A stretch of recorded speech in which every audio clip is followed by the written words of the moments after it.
Welcome. My name is Kelly Conley, and I am joined by Erin Thompson.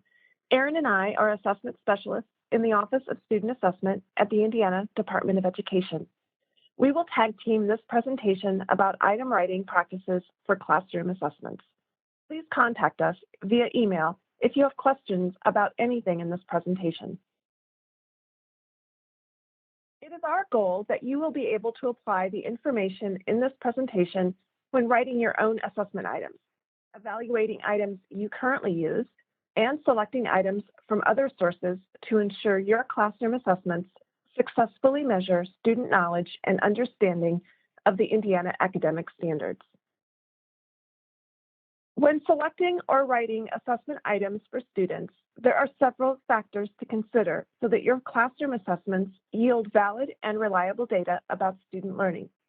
We will highlight some sample items to illustrate basic item terminology and construction, standard alignment, depth of knowledge considerations, strategies for ensuring item quality and fairness, and accessibility for all students.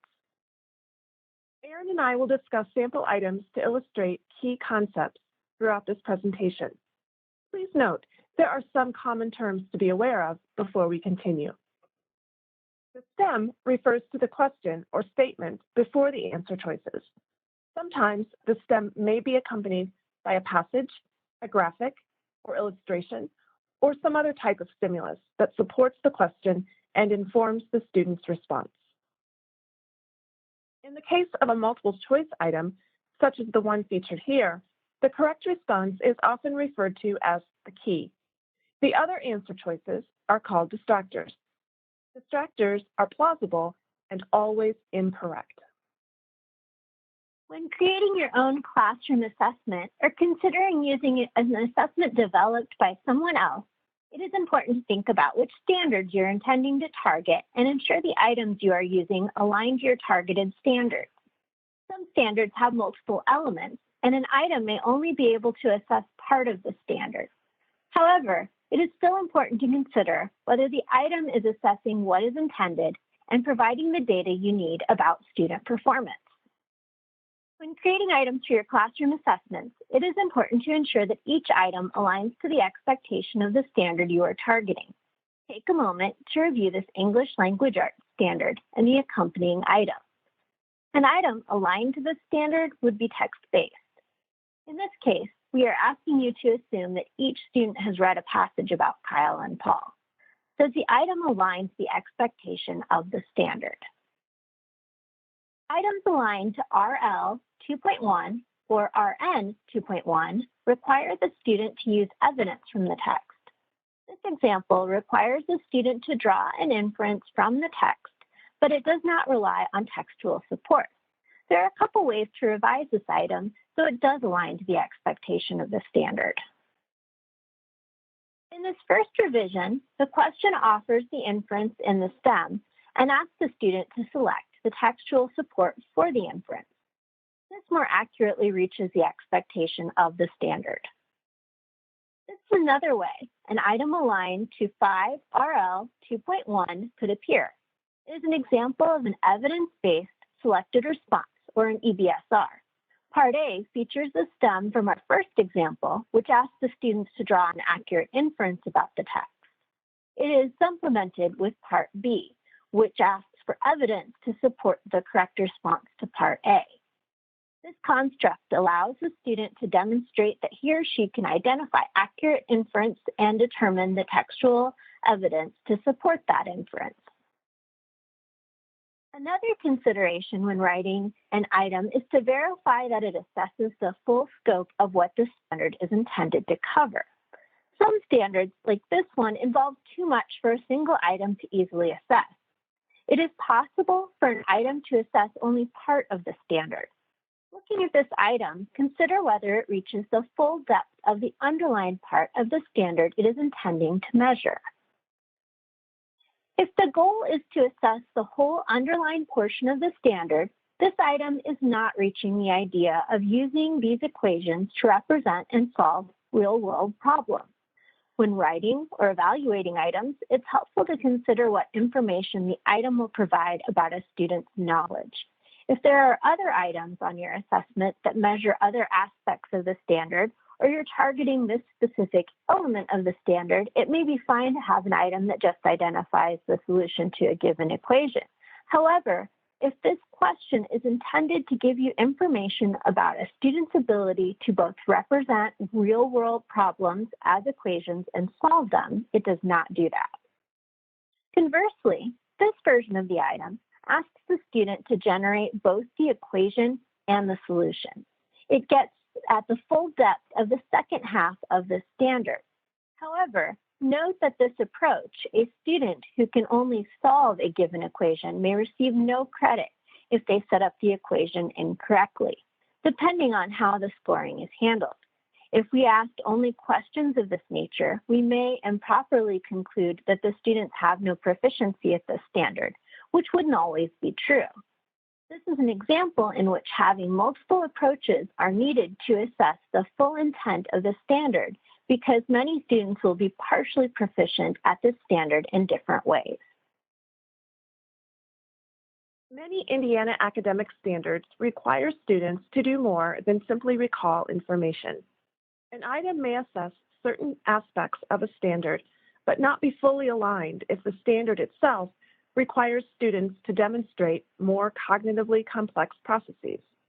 Some types of items are more effective at eliciting a response for a higher DOK level, so be sure to consider the standard you are targeting, as well as how a question is being asked or how the task is presented to students. This slide features a standard that requires a student to go beyond recalling information from a data display. An item written at a DOK level 1 may not align well with a standard for which the expectation requires a student to interpret or analyze information. In this example, the DOK level 1 item gets at the idea of identifying a value on a data display, but it does not require the analysis of the data in the display. The DOK level 3 item requires a student to think strategically in order to formulate a question for which data could be captured by a line plot. Another important factor in item writing is understanding whether the DOK level is appropriate for the type of item you are writing. These two open-ended items are intended to assess standard 3RL 2.1. This standard can be assessed accurately with an item that only requires recall from a passage. In the DOK level 1 example, a student would be able to respond to the question by copying information directly from the text. While this is aligned to the standard, it is not the best use of an open-ended item because there is only one way to answer the question, and it only requires the student to copy information from the text. This question would be best presented to the student as a multiple choice item. In the second example, the question requires students to find appropriate support for an idea in the text. The student must determine which details support this specific idea, as opposed to a different idea. The question goes beyond simple recall and requires the student to recognize how an author uses details for support. Additionally, it can allow for multiple correct responses if there are many supporting details. Ensuring an accurate key involves not only confirming the correct key, but looking at distractors and potential cluing to answer options within an item. Is the item keyed correctly? This is a basic but important check of an item, especially when using a pre-designed assessment.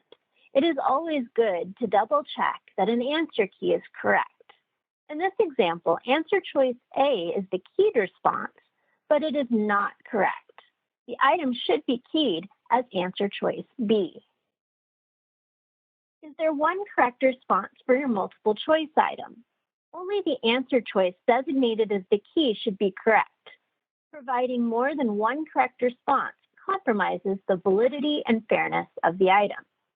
In this example, both A and D are keyed as correct responses. Both answers are easily defendable as correct since the nucleus is involved in transcription and the ribosome is more involved in translation. Distractors should be plausible but incorrect.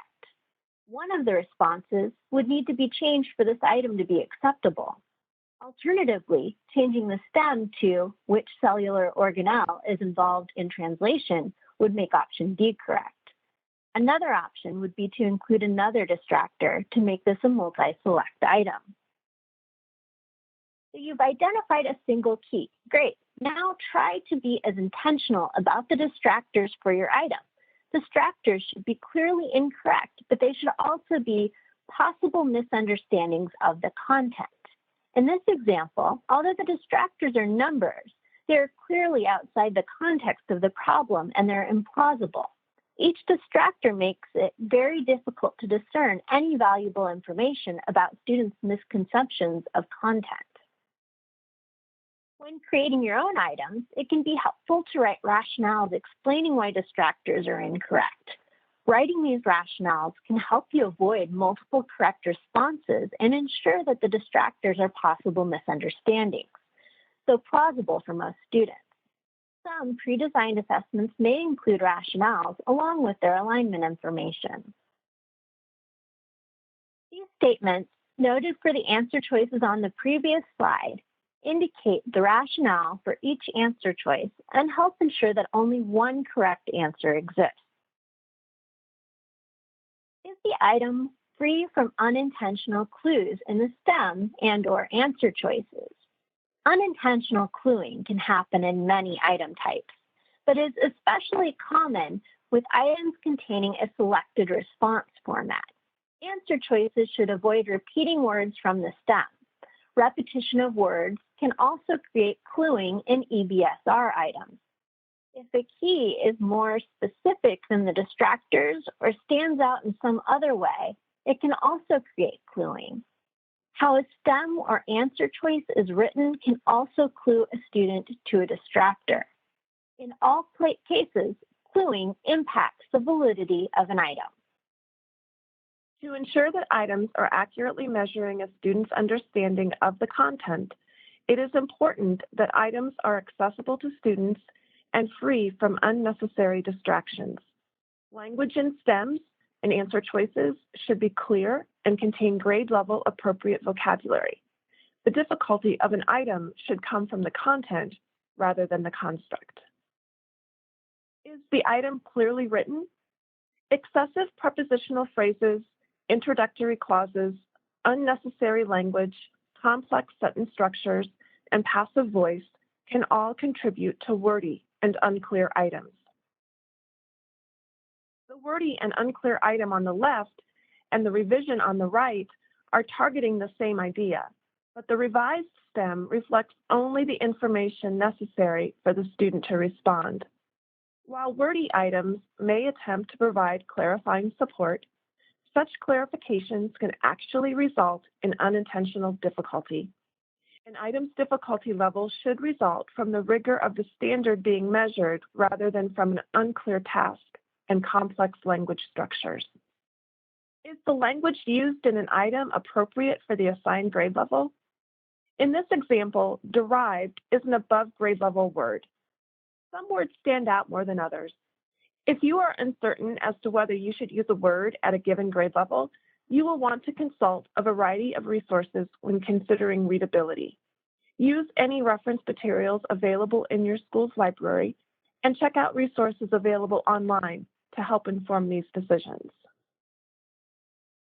Does the item avoid unintentional figurative language?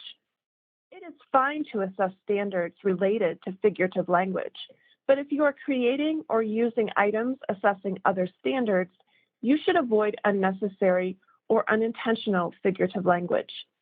Some commonly used figurative language can be more subtle, but it can still be a barrier for students who must decode the language even before understanding what the item is asking them to do. This can contribute to the difficulty of an item in a way that does not reflect a student's skills and abilities related to a standard.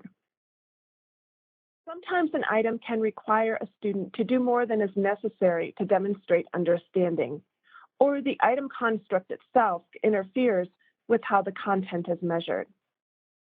In the example on the left, the number of answer choices is overwhelming, And the same goal can be accomplished with fewer answer choices, as illustrated on the right. The content measured by the item, not the item type, should help inform an item's difficulty level. Be thoughtful about the number and types of student interactions required by an item.